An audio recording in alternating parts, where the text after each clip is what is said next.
ఈరోజు నేను పొద్దున్నే లేవగానే ఏం చేశానంటే టీ పెట్టేశాను ఒక పొయ్యి మీద. చూడండి, పాలు వచ్చి పొయ్యి మీద పెట్టేశాను. చూడండి, అంట్లు ఇంకా ఉన్నాయి, మాకు అంట్లు చాలా అంట్లు ఉన్నాయి. ఈ అంట్లన్నీ తోమాలా.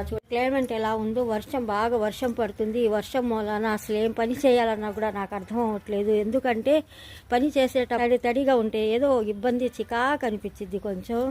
కానీ మన పల్లెటూరు కదా, కొంచెం అలాగే ఉంటుంది. చూడండి ఎలా ఉన్నాయో. చూడండి ఫ్రెండ్, మా చెట్టు ఫ్రెష్గా ఇప్పుడు గులాబీ పువ్వు వచ్చింది. కానీ మా అమ్మాయి ఏమో తలస్నానం చేసి పెట్టుకోవాలనుకుంటుంది. ఈ పువ్వులు అంటే నాకు భలే ఇష్టం. చూడండి, కుండీలో నీళ్లు ఎట్టా నిలబడిపోతున్నాయి. కుండీలో చాలా నీళ్లు నిలబడిపోతున్నాయి.